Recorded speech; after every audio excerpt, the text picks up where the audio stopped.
നമസ്കാരം. ഒരു ജപ്പാൻ നാടോടി കഥയാണ് ഇന്ന് നിങ്ങളുമായി പങ്കുവെക്കുന്നത്. ആ കഥ ഇതാണ്.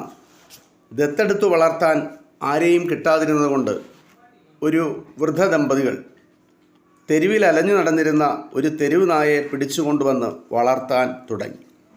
ഓരോ ദിവസവും സ്വന്തം കുഞ്ഞിനെ എന്ന പോലെ ആ നായയെ ആ വൃദ്ധ ദമ്പതികൾ ഒരുമിച്ച് ഓമനിച്ചു വളർത്തി. എന്നാൽ അവരുടെ അയൽവാസികളാകട്ടെ അതിനെ കല്ലെറിഞ്ഞും ശപിച്ചും ശകാരവാക്കുകൾ ചൊരിഞ്ഞും വേദനിപ്പിച്ചുകൊണ്ടിരുന്നു. ഒരു ദിവസം ആ വൃദ്ധ ദമ്പതികൾ വീട്ടുവളപ്പിൽ വിശ്രമിച്ചു കൊണ്ടിരുന്നപ്പോൾ ആ നായ അതീവ ശ്രദ്ധയോടുകൂടി ഒരു സ്ഥലം കുഴിച്ചുകൊണ്ടിരിക്കുന്നത് കണ്ടു. അത് കണ്ടപ്പോൾ വിശേഷിച്ച് അവിടെ എന്തെങ്കിലും ഉണ്ടാകാനിടയുണ്ടെന്ന് അവർ കരുതി. ഉടനെ തന്നെ ഒരു മൺവെട്ടി കൊണ്ടുവന്ന് അവർ ആ സ്ഥലം കിളച്ചു നോക്കി. അപ്പോൾ അവിടെ നിന്ന് ധാരാളം സ്വർണ്ണ നാണയങ്ങൾ അവർക്ക് കിട്ടി. ആഹ്ലാദത്താൽ അവർ തങ്ങളുടെ വളർത്തുനായെ പിടിച്ച് ഉമ്മ കൊടുക്കുകയും അതിനെ കെട്ടിപ്പിടിക്കുകയും ഒക്കെ ചെയ്തു. എന്നിട്ട് ആ കുഴി ആ സ്വർണ്ണനാണയങ്ങൾ എടുത്തിട്ട് ആ കുഴി അത് മൂടുകയും ചെയ്തു. അടുത്ത ദിവസം തങ്ങൾ കിട്ടിയ സ്വർണ്ണനാണയത്തിൽ ഓരോന്ന് അവരുടെ സമീപവാസികളായ പാവപ്പെട്ടവർക്ക് അവർ വീതിച്ചു നൽകി. ഇതെങ്ങനെയോ അറിയുവാനിടയായ ഒരു അയൽവാസി അവരുടെ വീട്ടിൽ വന്ന് ആ നായയെ തനിക്ക് വിട്ടുതരണമെന്ന് ആവശ്യപ്പെട്ടു. അവർ ആ നായയെ അവർക്ക് വിട്ടുകൊടുത്തു. നായയും കൂട്ടിക്കൊണ്ട് അയൽവാസി അയാളുടെ വീട്ടിലേക്ക് പോയി. അന്ന് രാത്രി തൊടിയിൽ നായ ഒരു കുഴി തോണ്ടിക്കൊണ്ടിരുന്നത് അവൻ കണ്ടു.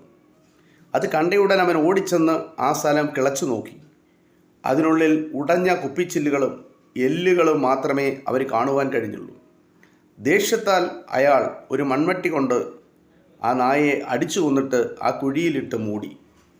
നായയെ കാണാതായപ്പോൾ വൃദ്ധ ദമ്പതികൾക്ക് എന്തെന്നില്ലാത്ത ദുഃഖം തോന്നി.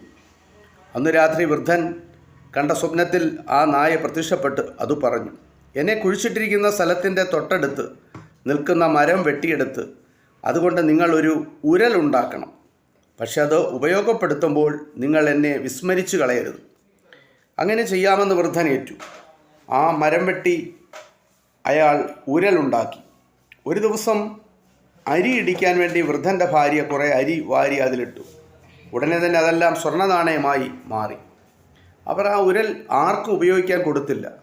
ഒരു ദിവസം ആ അയൽക്കാരൻ അവരറിയാതെ കുറേ അരി കൊണ്ടുവന്ന് അതിലിട്ടു. ഉടനെ തന്നെ വല്ലാത്ത ദുർഗന്ധത്തോടു കൂടിയ മണ്ണായി തീർന്നു അത്. അപ്പോൾ ഉണ്ടായ കോപത്തിന് അവൻ തീയിലിട്ട് ആ ഉരൽ കത്തിച്ചു കളഞ്ഞു. അന്ന് രാത്രി വീണ്ടും ആ വൃദ്ധൻ്റെ സ്വപ്നത്തിൽ ആ നായ പ്രത്യക്ഷപ്പെട്ട് പറഞ്ഞു, എന്നെ കുഴിച്ചിട്ടിരിക്കുന്ന സ്ഥലത്തെ മണ്ണെടുത്തു കൊണ്ടുവന്ന്